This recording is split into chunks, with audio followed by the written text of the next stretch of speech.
What is happening, Post Shifters? Welcome back to another episode of the Post Shift Podcast. Of course, I'm your host, Shawn Soole.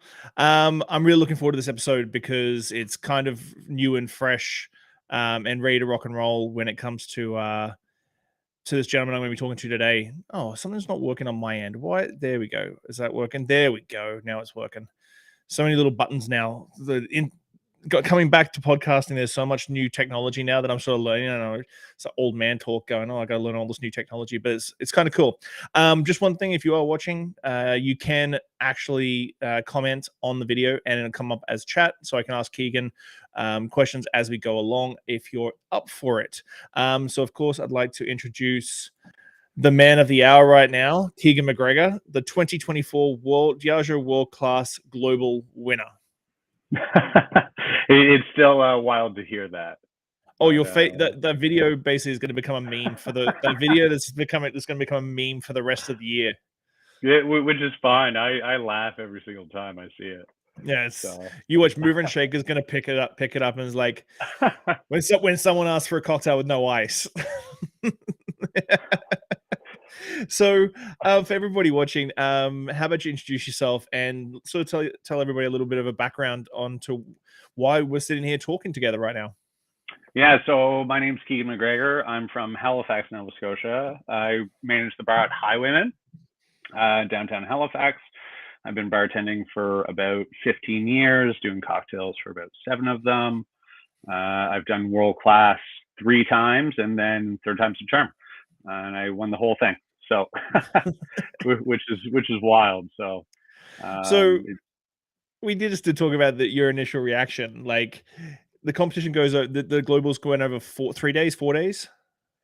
Yeah, it goes over the course of three days. I'd say like 3 days worth of competitions, 4 days with like kind of like meet and greet and icebreakers and stuff.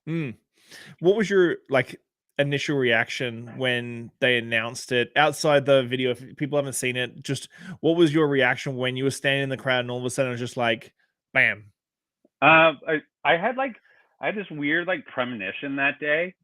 Like, it was really strange, and it happened when I did nationals as well. I had this weird like premonition of like myself on stage. So I finished like the last challenge, which was a pop-up bar, and then like everyone was like really friendly with me and like approaching me. I was like, this is weird. Like, I must have done really well. Like, I must have made like top 3 kind of thing. And that's all I kind of believed. I pretty much like ignored everyone else in the room for the most part. So I didn't know where anyone placed or like how well anyone did. And then, they called my name and I was just like, what? Like, no. And then, because they play a video like leading up kind of making the announcements. And I'm looking at the video and I'm like, I'm not in it. I see everyone else in the video, but I don't see me. And I was like, maybe I'm not photogenic kind of thing. And then it could go either way. It's like, am I not in it because I've just blown my chances, or am I not in it because I completely took everything? I've got a special video just for me. Totally. And like, it was so like all that was running through my head. And then all of a sudden they say my name and I was just like, what? And then people are just like shaking me. Because I had a feeling I did well. Like, I definitely didn't do my, like, for me at least, I knew I made some mistakes along the way. And I thought that was going to like cost me like maybe second or third place, which would have been awesome. But I did well enough overall that it got me the win, which was amazing. So yeah, James Grant was very, very happy. He was pretty thrilled. Caitlin was off to the side. You didn't quite see her in the video, but she was crying as well. So that was awesome. And then to top it off, you've got the World Class Globals coming to Toronto next year. Yeah, which is crazy. I knew we were like pitching for it, but Michael Armistead definitely like kept his lips pretty sealed about it. There was like, you saw us all with like the Maple Leafs or the Toronto Maple Leafs jerseys, and there was one point over the course in Shanghai where I saw the jerseys and I was like, oh, this is just in case I place like top 8 or in case I make like top 3 or something. And then they just like kind of disappeared for the rest of the trip. Like, I made top 8, I didn't see them. And then we were all in the crowd together, but they kind of like scooted me and the judges to the side. So I guess everyone put on the jerseys and I just like was totally unaware. But yeah. Yeah, wild. Michael, I knew about it back in Halifax, but like Michael really just like just such a genius. Yeah. The one that we've done back-to-back Canadian global winners now, which is Yeah. huge, which is insane. 4 Yeah. out of the last 15 global winners have been Canadian, Yeah. which just shows the level of talent. When it comes to preparation for world class, because I think this is something we do very differently in Canada, which is why I think we've just been killing it. When Yeah. it comes to preparation from the day that you won nationals in Halifax, how did hmm your life sort of change in the way of preparing for the globals? So, I won end of March, and then we ended up getting our global challenges, I think like the first week of July.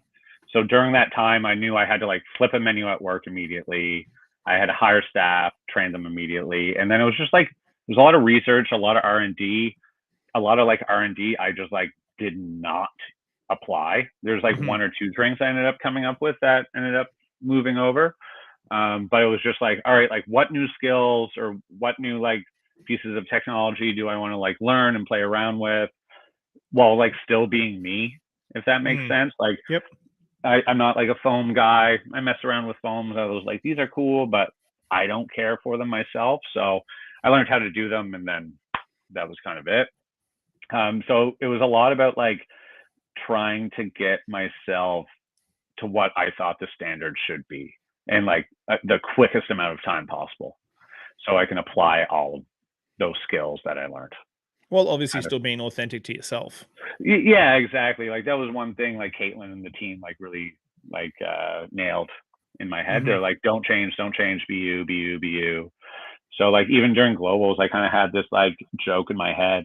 I was like, I'm maybe not as technical as everyone, but I can still make a really good drink, a really good balanced drink. So I want to like charm everyone with East Coast hospitality and like just get straight to their soul and like make them laugh and make them relax. So it worked. So I had Julie Reiner laughing for 5 minutes straight. I had Ryan Chetty laughing for 5 minutes straight. So I did something right there. The big challenge that you did, you'll have to explain to me the Kettle One community thing. What was your big thing? Because your one was in depth, and Yeah. like the creativity of it all was just fantastic. Yeah. So this is one like smart thing that Canada always does, because this tends to be a challenge that always appears every year at global. So at nationals, they wanted us to kind of propose this community initiative. Is that national level? It's always fairly broad, just like come up with a platform to better a community. So I had this idea of mural art. So I live in Dartmouth, Nova Scotia, and like 10 years ago, you just didn't want to go downtown. Mm-hmm. And then they ended up revitalizing downtown Dartmouth by just like putting up murals everywhere. And then there's actually like science behind it, where it showed like a massive influx of businesses and economic growth and like honestly gentrification to some degree, just because it made for like really beautiful spaces. So my partner actually had the idea of if I can kind of like propose this by doing like cocktail sales and initiatives to raise money for mural art. So when we got the challenge for globals, it was community heroes of how to better the hospitality industry. So a lot of people kind of did it a little bit more direct, and I might have done it a little bit more abstract. I thought about the business in the community as a whole. Mm-hmm. So I ended up raising money and putting up a piece of mural art on the outside of this kind of complex. There's a cafe, there's a brewery, and then there's 3 bars, and they're pretty much music venues. So I put up a giant, like 2-story high piece of art, and with the idea of, because the wall was ratty, it was Yeah. super ratty. So the idea was make it more of a beautiful space, so it makes the staff more comfortable going to work. It's going to create foot traffic because it's a nice wall now and Mm-hmm. not just like grimy. So in turn, by bringing in foot traffic, you bring in economic growth, because people are going to be like, oh, that's nice. Oh, what's in there? Oh, it's a bar. Mm-hmm. Yeah, I'll have a cheap pint or like a Kettle One and soda or whatever. So that was kind of my angle. And then it's actually like super easy to scale. I've been talking to Bump in Calgary, which is the mural festival up there. And then I was like, hey, if you're on board, I'm going to get all these bars to feature this cocktail, and then they're just going to raise money for your mural festival if we can just find like a wall in the right kind of district or neighborhood. Mm-hmm. And they were on board, and I messaged Montreal, Toronto. They were interested, but the timing was a little bit like too soon. So the project itself can easily scale. So my plan over the next few months is kind of like plan out how I can scale it for next year and see if I can maybe get it somewhere in Europe or in America. Mm-hmm. Because it's really fun. It's really fun. It connects like artists, bartenders, businesses all together, and then it just like it really creates a little tiny ecosystem within the community. So it's amazing. Yeah. What were the biggest challenges when you got to Shanghai this year, and what were the biggest challenges that you were just like glad I prepared for this? There was one in particular. So like other than the time change, for me it was 13 hours difference. So Mm-hmm. like how do I properly like sleep going there or like leading up to it, so I'm just not like a complete like miserable person. So that was hard. Also like teaching myself how to eat, as silly as that sounds, like forcing myself to eat food just so I had like energy. But there was like one challenge in particular where we had to do something with technology, and I'm not the most like technologically focused person. Mm-hmm. Like I know how to use a computer, I know how to use a phone, and that's like my limitations. I can like set up an amplifier and a microphone, but that's it. So that like challenge in particular was really hard for me. I spent way too much time, and then obviously I showed up, it like kind of broke, so I had to redo it like on the fly in Shanghai. It was so stressful. My mentor Massey, we were going down the elevator to the challenge room, and he was like, "This is your worst challenge." I was like, "Yep, it is." It is. Like everything went wrong leading up to it. And he's like, "You just have to like really sell it." And I was like, "I just have to really sell it." And I sold it enough that I like scored like decently well. I'll find out in a week or so like how exactly I scored. But that one for me was like by far the hardest thing in the world. And you were talking about mentors. You're talking about mentors with Massey and Caitlin, and James was there and Jeff was there.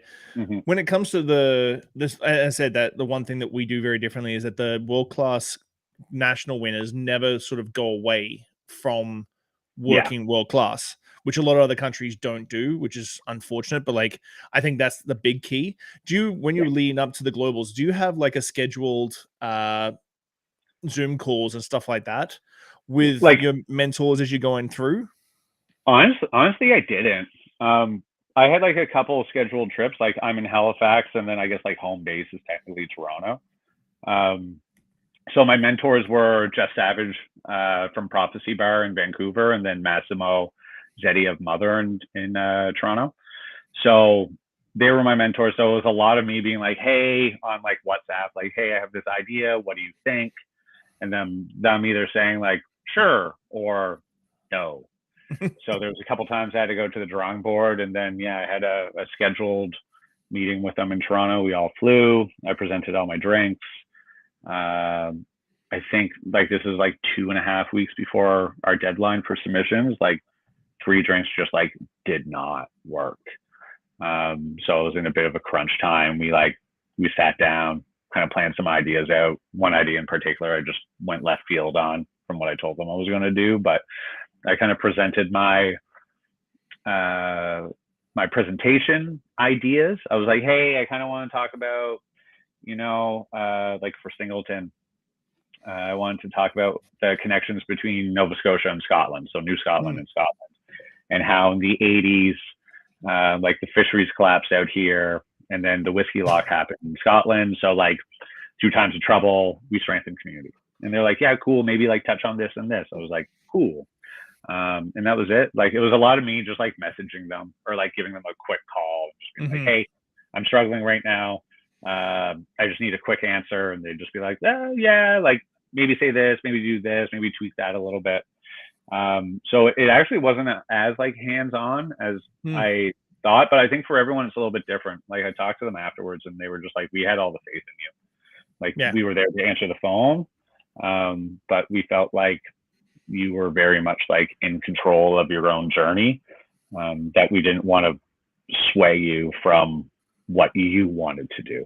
Well, Kind of thing. you talked about that in R&D. How did you stay with the cocktails that you were doing fresh? Because it does, when you create a cocktail behind the bar for a bar menu, it's sort of there's pressure, but not pressure, if that makes sense. And then how did you keep it fresh and creative for yourself when you were like, this could make or break my whole run? Like, how does it with all that intenseness? Yeah, so like I kind of ended up working backwards. So there was 4 main challenges, and then there's a top 8 challenge where we did a pop-up bar. So I knew for the pop-up bar I had this theme of like driftwood, and it was more or less like a Nova Scotian pub. The idea was like a lighthouse, like a spot of like safety and comfort to like ignore the storm outside. So I was like, I want like very much like Nova Scotia or East Coast inspired drinks. So I kind of crafted a menu there, and then some of them we had to carry over from other challenges. So I was like, what can I make for my like Tanqueray past drink that would work on the menu and for this challenge? What could I make for the future drink that would work on the challenge and the menu? And then honestly, like some drinks were ones I had on menu already that I made up that were just selling extremely well. And I was like, all right, like these 2 drinks are my #1 sellers. I fly through them. So let's just tweak them a little bit so they complement like Don Julio as the hero spirit, or as Tanqueray 10 as the hero spirit a little bit. So instead of doing like an umami bitters, I'm going to make a juniper bitters to pull out more juniper. I had this milk punch. I'm like, well, why don't I just add a little bit more black pepper to it to bring out that like peppery citrus note of the tequila. So it was a lot of that, and then a lot of just like telling myself, it's like, no, this is cemented. I can't change it.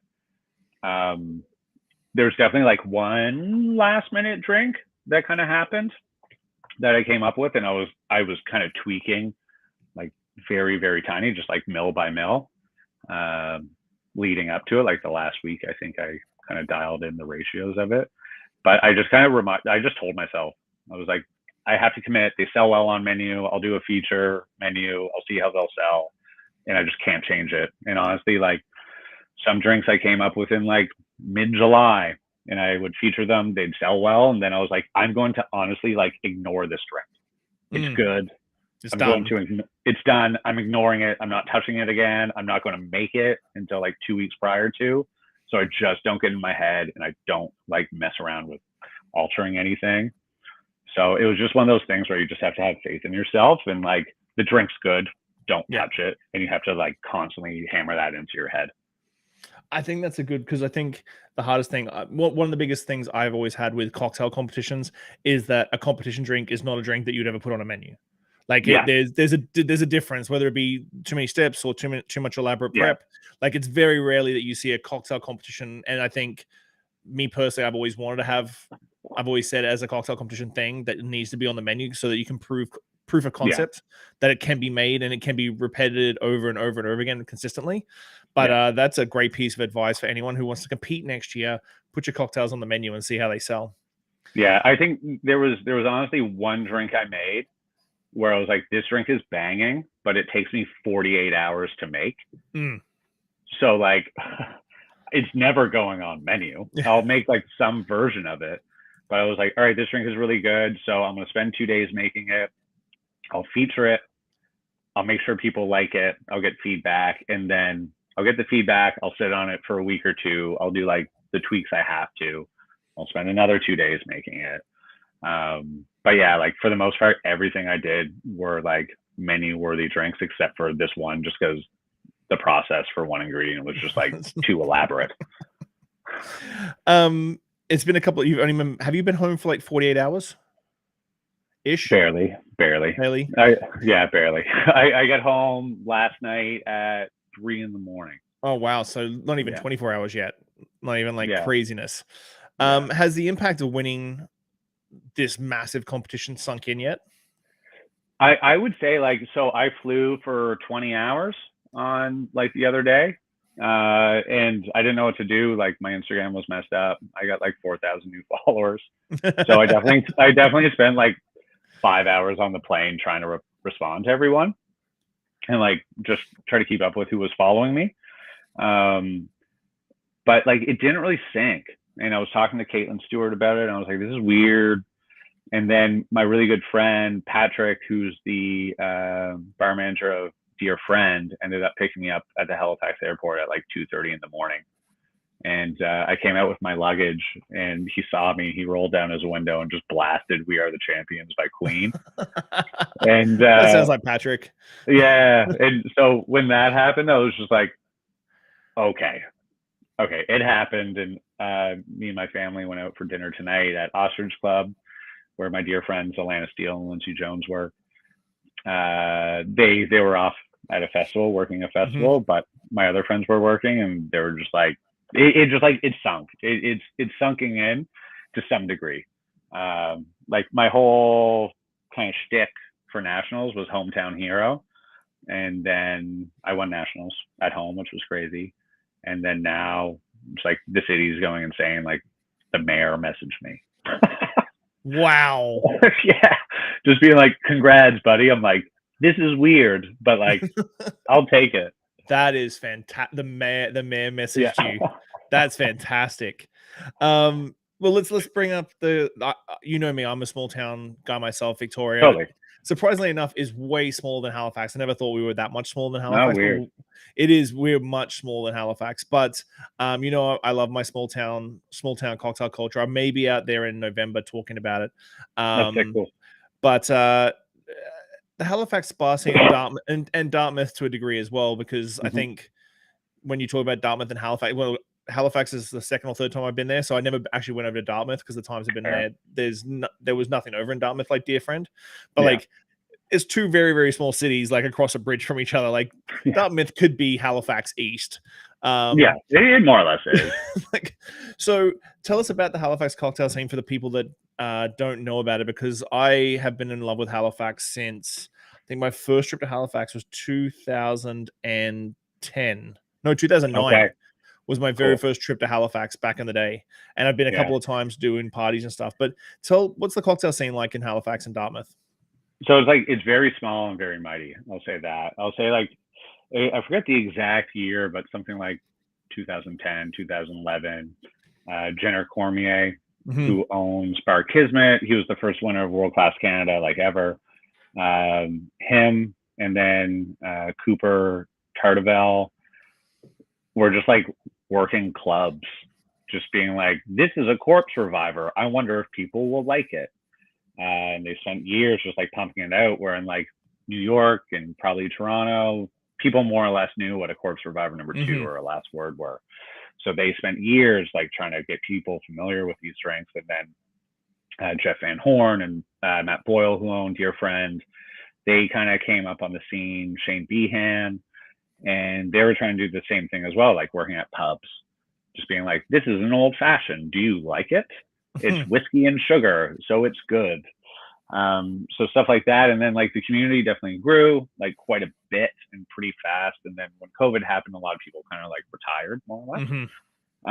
So now I'd say there's a cocktail scene. You can go get a margarita or whatever, but I'd say there's maybe like 6 really good spots that are worth like going, and like, you know, every time you'll get a really good drink. Like, we're small, we're mighty, we're not really too loud.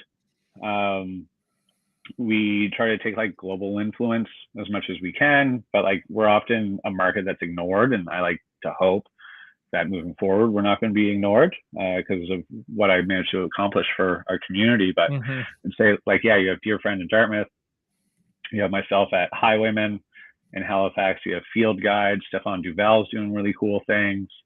You have Ostrich Club with Lindsay and Alana. You have Bar Kismet, who made like 49th best restaurant, I think, in North America, and they made top 3 for Tails this year.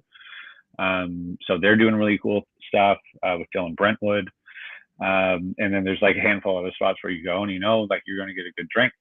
But it's still growing. Like, I know you came in back in March, and you're like, you should really like start trying to push it a little bit. And I started to do it, but at the same time, it's like, I can't scare away my clientele.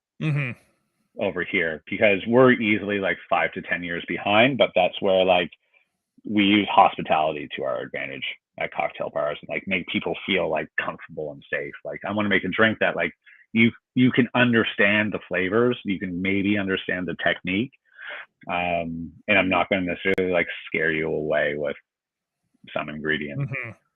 So Now that it's what we try to do at least.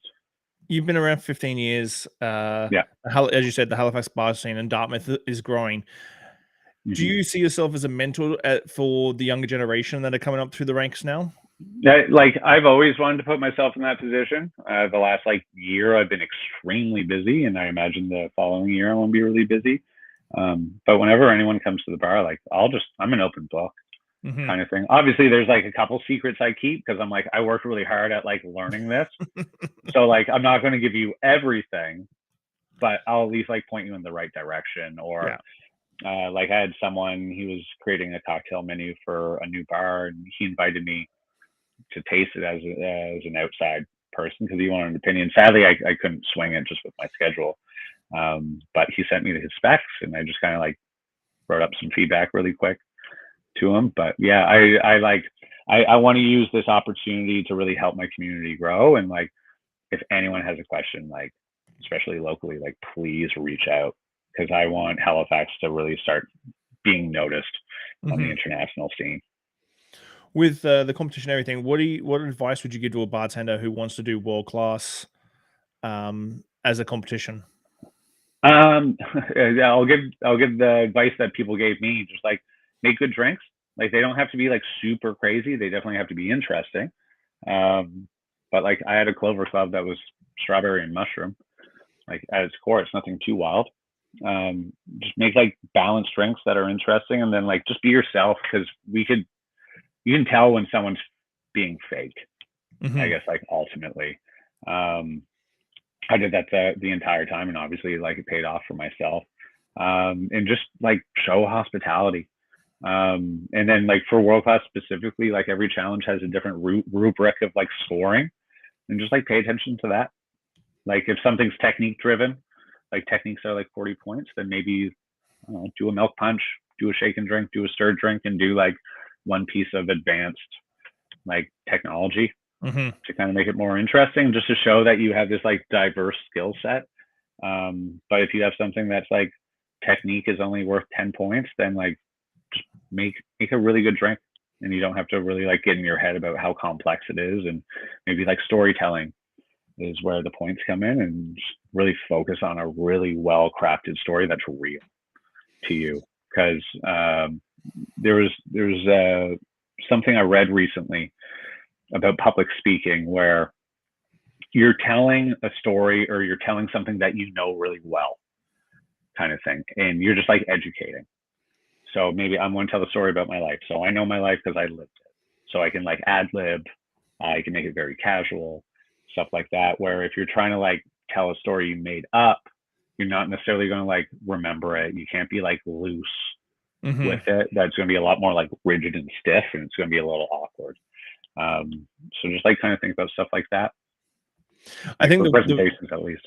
I think the one big thing that you've got, and I think you've mentioned it as well, is just being authentic. Because I think that the hard thing with competitions like World Class, Bombay Sapphire, and stuff like that, a lot of times you see these bartenders who may work at a super casual spot, say like Highwayman, and then they get up on stage and they're in a tailored suit, and it's just like, well, but that's not really you. Like, I really, no offense, I can't imagine you being in a fully tailored suit with a double breast vest and everything else. So, can I cut you off for a second? Yeah. So we had a presentation, Johnny Walker Blue. We needed to make a luxurious serve using technology. So this is the one I like really struggled with, and I knew I had to like sell. So I ended up getting a suit for it. And then within 10 seconds, I took the suit off. So I started off, I was like, hey, my name's Keegan McGregor. You know, I come from a blue collar background. I believe luxury is like whatever makes you comfortable. Like that's what should be important about luxury. Like I feel more important or more comfortable when I took off my suit jacket with like a nice shirt and a nice pair of pants than I do a suit and tie, and everyone died laughing. but like it was me. It was true. There was definitely like we did a Tanqueray 10 challenge where it was all about like hospitality, and I wore the suit jacket for that one. But I kept my personality the same. Yeah. Kind of thing. I was like, I'm not going to like clean myself up per se, I guess.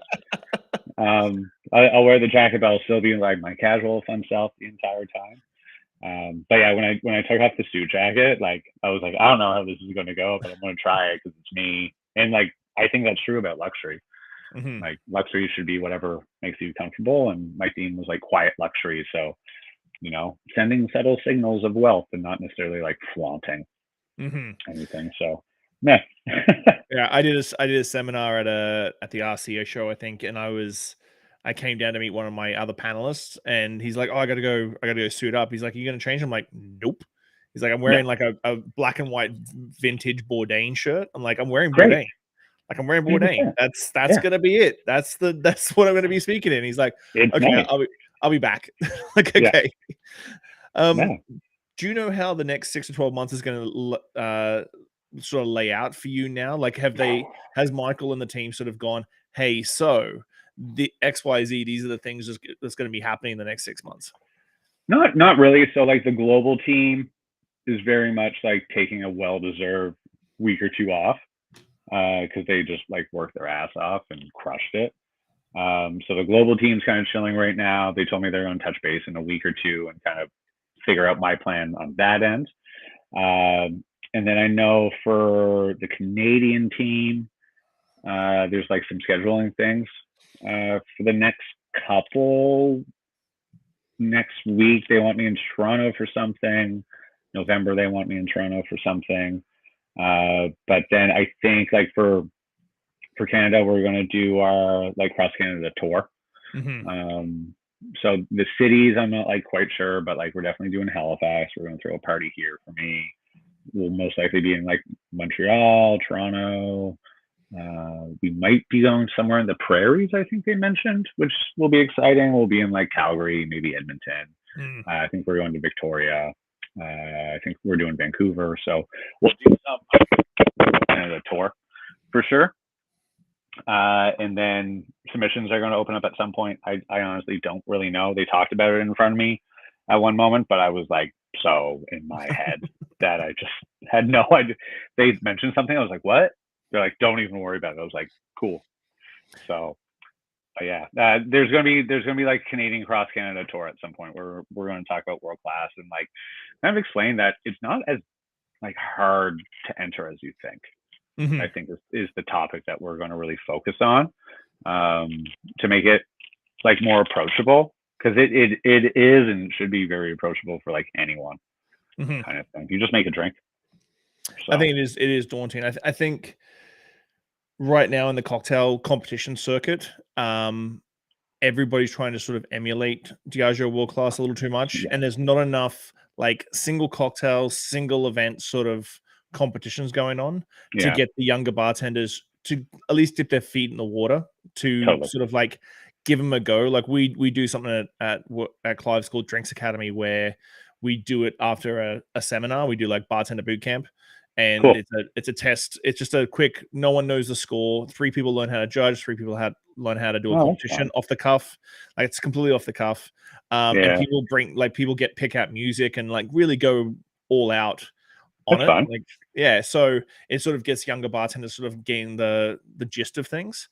But yeah, I think sometimes a lot of brands think too much like, oh, we want to be like Diageo World Class or like Bombay Sapphire or something like that, when it should just be like, let's just have a fun cocktail competition and whoever wins a trip or a gift card or something. Totally. And like I don't know your opinion about this, but I remember like 5-6 years ago there was always a competition happening. And now there's a lot less. Like I heard like some of the big ones aren't coming back next year. Like I know out west you guys get more than we do out east. But yeah, I find at least like in my market, there's not as many. We have a couple like really local ones where it's called Imbibe. So pretty much like any rep just like kind of throws booze in the pile, and then they just like allocate, like you work with this brand, you work with this brand, you make a drink, and you do like people's choice and the judging choice, which I did this year. But I find for the most part, like a lot of these big companies are trying to like restructure everything, so there's less opportunities Hmm. for people.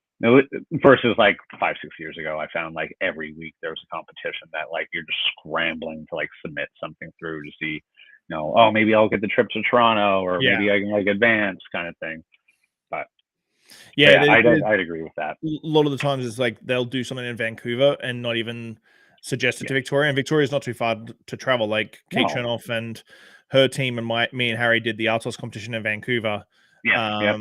The two takes two to Altos, which 3 cities over 3 months, 3 different cocktails. Yeah. It was an insane experience.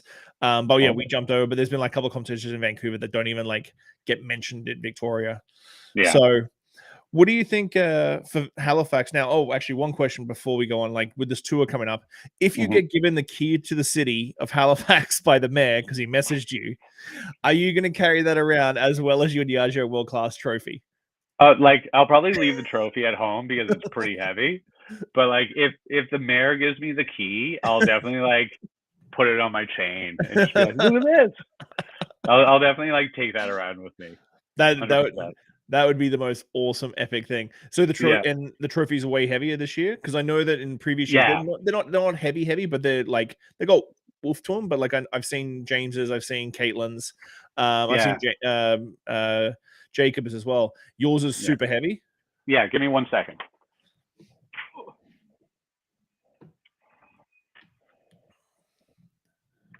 Yeah. So they changed it this year. That it's just like this like Oof. 20 pound like piece of glass now. Wow.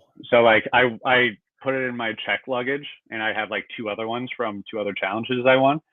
And I went through 2 kind of scans, and every time they're like, "You're like your carry on luggage is pretty heavy." And I was like, "Yeah." They're like, "There's also this like big thing of glass in there, and we have to look." And I was like, "Sure." Like, and they looked at it. They're like, "Cocktail competition?" I was like, "Yes, cocktail competition." But Because yeah, you wouldn't be able to take that on your carry on because that's like a bludgeoning instrument. yeah, exactly. Like, part of me was like, "Are they going to take it? Are they going to take it from me?" But everyone was so like stoked at the airport. They're like, "That's really cool." That's Because I awesome. know there was one year, my buddy Will Irving, he used to work at Bar Kismet. We were going to Toronto for World Class Regionals, and he had a mallet on his carry on, and they took it from him. I think Harry had a coffee grinder confiscated on the way back from World Class Nice. Nationals. Yeah, he had a coffee grinder in his check luggage. They got nope, you can't take that on the plane. Yeah. Why? What's the blades? Okay, cool, Yeah. no problems at all. Yeah. So what do you see the future of Halifax for the next for the foreseeable future? Now that this is sort of, do you feel like it's lit a fire under the whole culture and Halifax? You're saying like the buzz is just insane. Do you think this is Yeah. gonna sort of show younger bartenders like what you can achieve when you apply yourself even if in Yeah. a small market? Yeah. I like to think I haven't like properly like seen anyone yet. I more or less have been in hiding, trying to relax and sleep since coming back. But like I've gotten so much like messages of support from everyone. There's like people in Europe, they knew I was in Canada, but they're like, where in Canada? And I'm looking at their profile. I'm like, you vote on 50 best, or you vote on 100 best. So there's going to be a lot more attention to us out here, which is great because there's attention in Montreal, Toronto, Vancouver, Victoria, which is like all well deserved.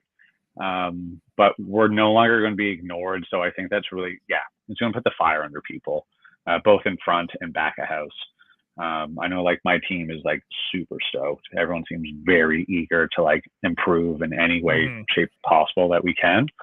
And then everyone I've talked to is like, no way you did it. So there's definitely that like massive motivation for my community to like show the world what we've had all along. So yeah, everyone's very stoked. I plan on doing like a very simple pop-up menu this week when I work, just so I don't have to just like all highballs. Yeah. Like honestly, I'm gonna do Batangas, I'm gonna do Palomas, I'm gonna do Dark and Stormies, just like get people in and be like, this is happening. Yeah. Like we have to like bring it for this year or two and just like really kill it. So Well, I remember the party that happened after the Nationals. Like that was wild. the party after the Nationals was just insane. It Yeah. was just absolutely insane. Yeah. So we come to the 5 deep questions of the podcast, which is 5 questions that I've got that I ask every guest when at the end of the podcast. What is the one lesson or experience that has shaped your perspective the most, and how do you carry forward in life? One lesson that shaped me the most, I think, it's failure, like just failure in general, and trying not to like beat yourself up from it. Like I've always, like Jenner Cormier has always told me, like, to be the best version of yourself. So how do you do that? You do that by failing. James Grant said the same thing, like enter cocktail competitions so you can fail. Because you learn from it. You're like, all right, why did I fail? Like, obviously this sucks. I feel terrible, but that's how you learn. That's how you grow as an individual.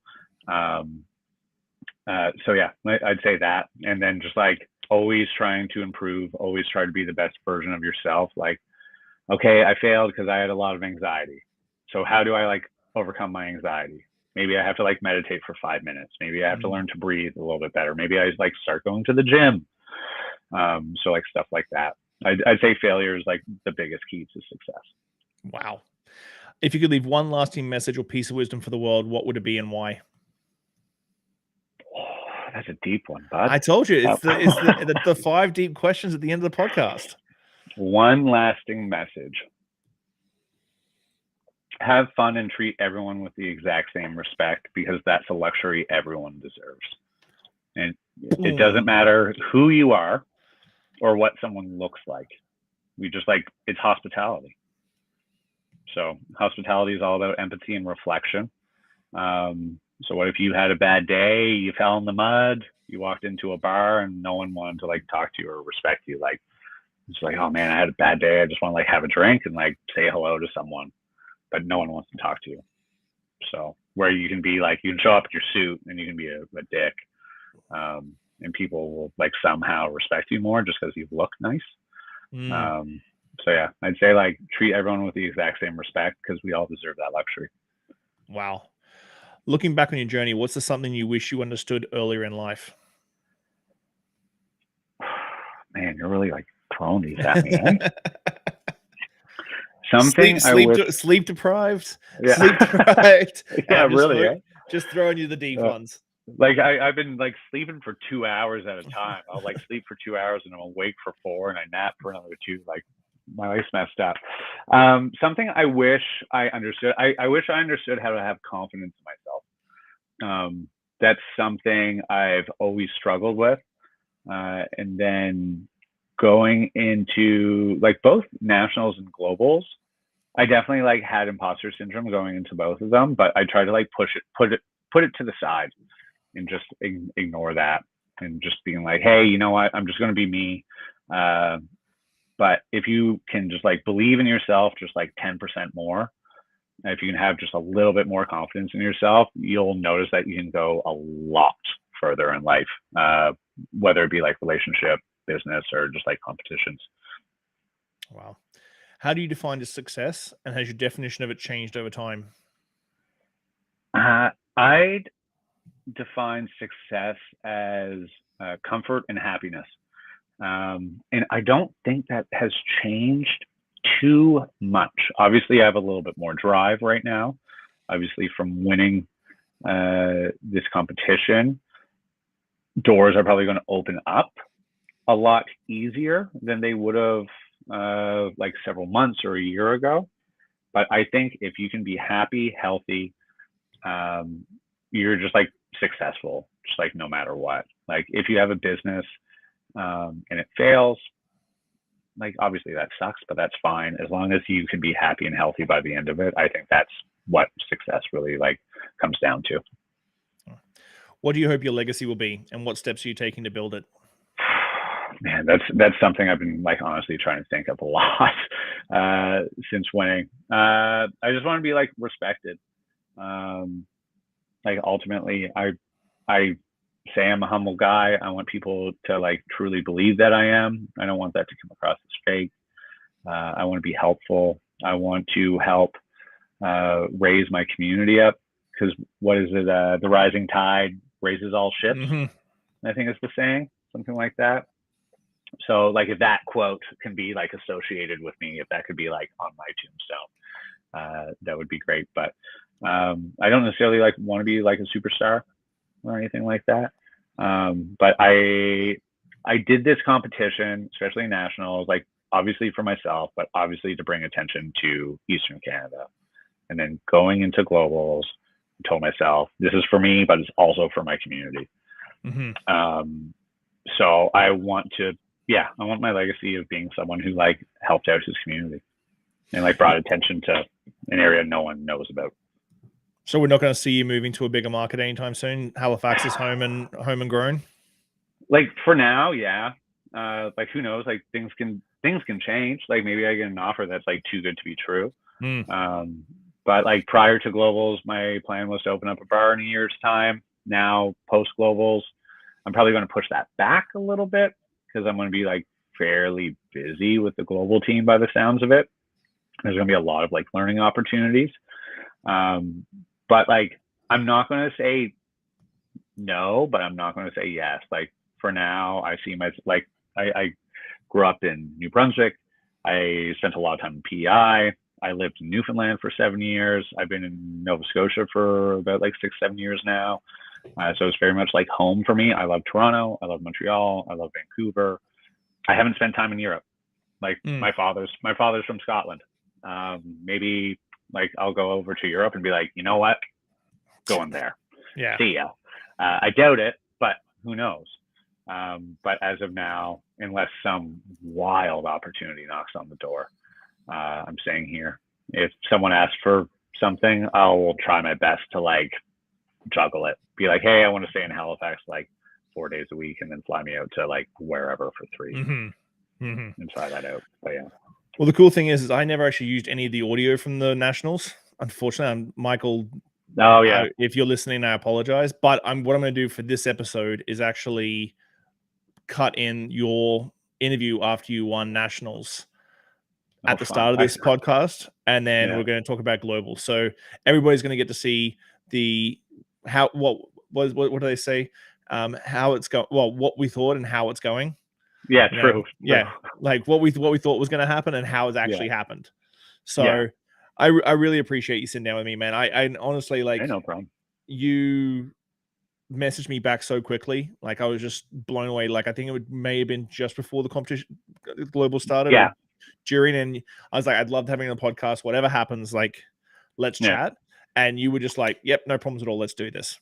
Yeah. Like honestly, like you've made like a huge impact. Like you're a legacy when it comes down to it. Like you made a huge impact on the West Coast, and like it's been bleeding out east. Like as time goes by, like you're someone who like I've idolized for a while, and I know like a lot of my community has known about.